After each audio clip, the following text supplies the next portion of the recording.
At this time, I'd like to introduce John Sweeting, who will be presenting the ARIN update. John is the Chief Customer Officer at the American Registry for Internet Numbers and has traveled to us today from Virginia. This is John's fifth time presenting at NANOG. John's first presentation was at NANOG 54 during the World IPv6 launching in 2012 in Denver, Colorado. Welcome back, John. It's a pleasure to have you with us today. There's the little thing. All right. Good afternoon, everyone. I'm John Sweeting with the American Registry for Internet Numbers. I'm going to give you a quick update, continuing from the last NANOG on what's happening at ARIN. So the overview, I'm going to go through our fee harmonization, membership structure, RPKI statistics, some ARIN non-off IRR update, IANA Class E update, as we're looking at it from the ARIN point of view, waitlist, transfers, and community grant program, and give you some quick information on that. So fee harmonization updates, we're getting pretty positive input from the customers. For what happened there was we had two different structures. We had a structure for ISPs, we had a structure for end users. We this year, January 1st, we flattened that structure to where everyone pays based on the number of IPs. So basically, everybody pays the same fees based on how many either IPv4 or IPv6, whichever is the greater cost. That's what each organization pays. While doing this, it allowed a lot of, believe it or not, a lot of the end users that were under the maintenance fee structure, a lot of their fees went up, not a whole lot, but you know, some went up from like 300 to 500, 500 to 1,000.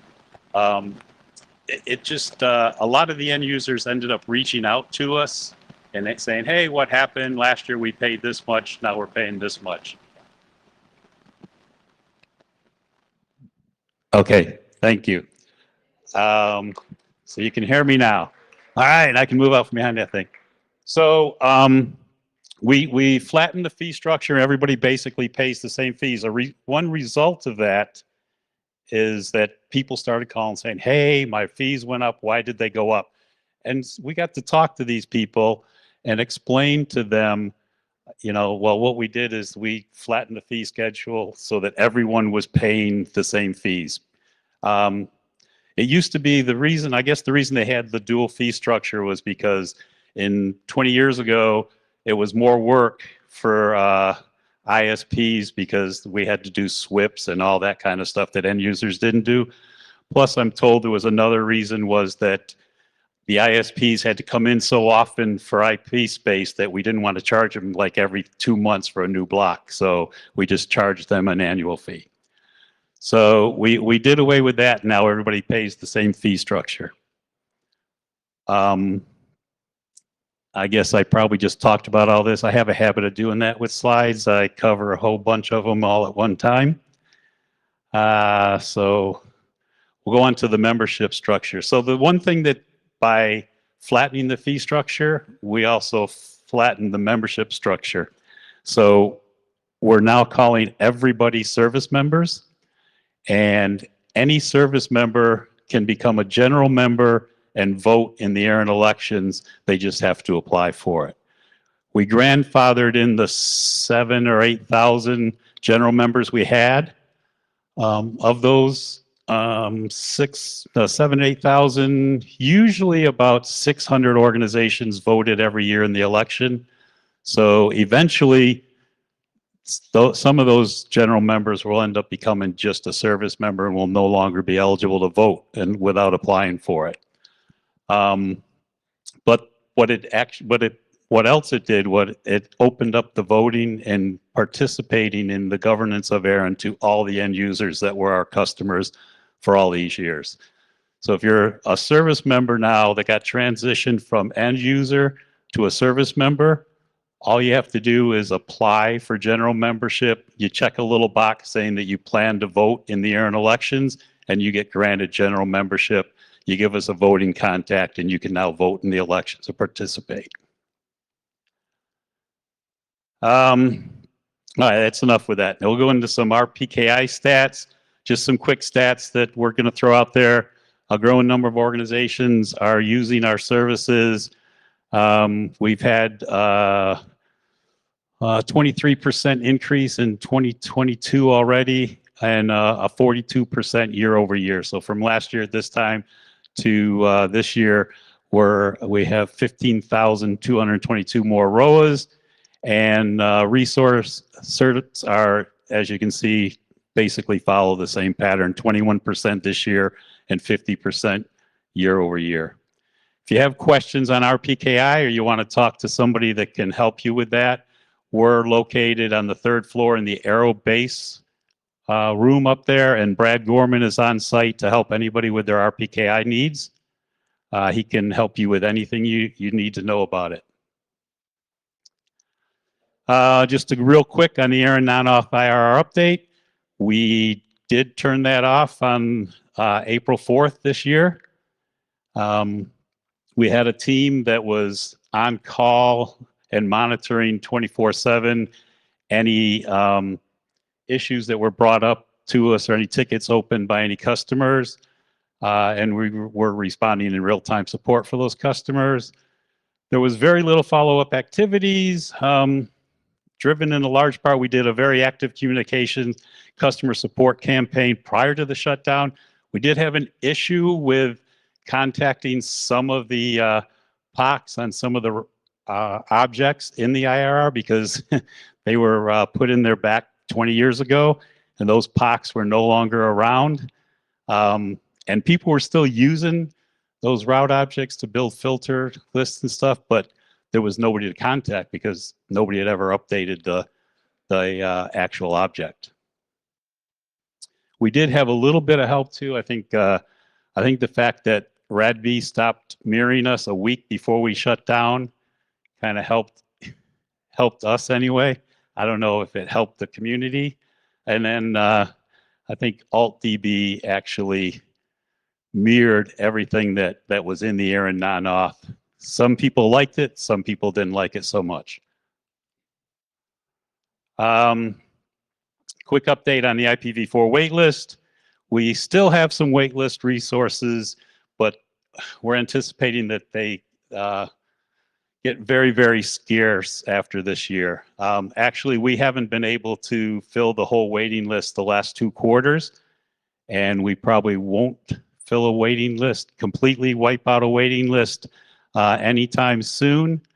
We have one rather large block of IPs that will be coming available probably not this next quarter, but 4th quarter.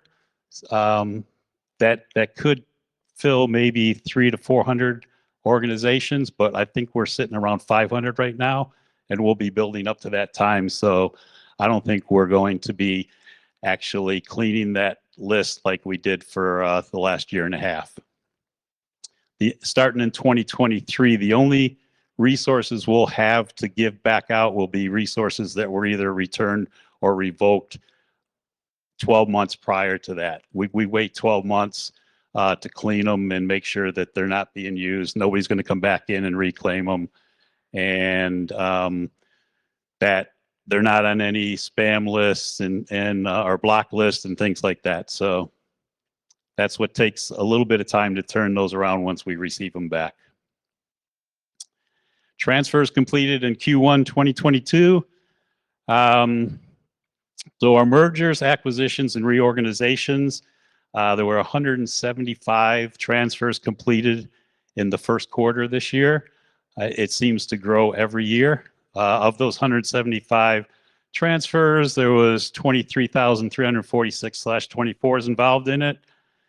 That's actually quite a bit, where it's going up. It's probably double from what we had Q1 last year. Transfers to specified recipients within the ARIN region, there was 217 completed. That accounted for 10,084/24s. And then the inter-RIR transfers, there was 82 completed. And something that's a little different from the past years, as you notice, the inbound actually exceeds the outbound. So more addresses came into the ARIN region than went out. And that is direct opposite of what's been happening over the last 4 years. I'm told that the reason that's happening is because the low-hanging fruit for IPs in the ARIN region have kind of dried up a little bit, so that the larger buyers are actually going out of region to find address space to obtain.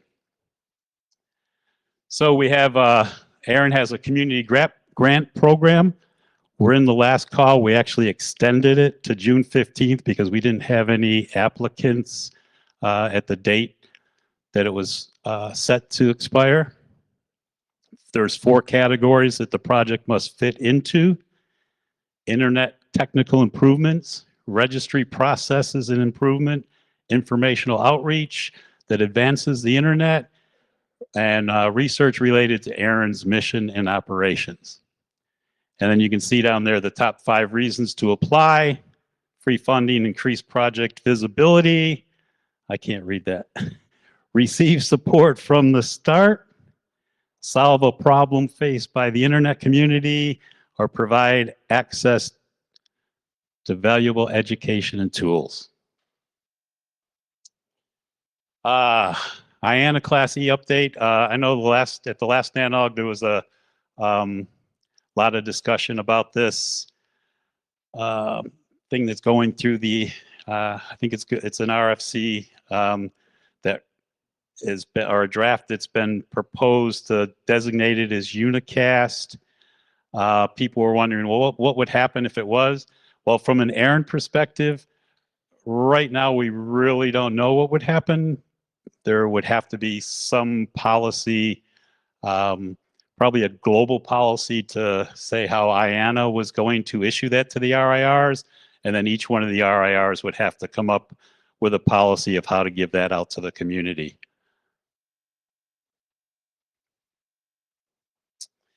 So ARIN 49, we held ARIN 49 in Nashville last month. Actually, a month before last now. Time is flying. There's a meeting report up at the URL that's on there. We had a really good IPv6 panel. John Curran moderated the panel, consisting of Vince Cerf, Jeff Houston, Brent McIntosh, Lee Howard, Byron Howland, and Jared Mauch. There's a video is archived in the meeting report, and you can read about it also on the ARIN blog at that URL. It was a really good panel. I'd say on par with the panel that we just had. The panel that was just in here was absolutely fantastic, by the way. I really enjoyed that. Our next meeting is going to be, of course, with NANOG in Hollywood in October. It's going to be a hybrid meeting once again. It'll immediately follow NANOG 86, and it will feature the 2022 ARIN elections. Registration will open in August.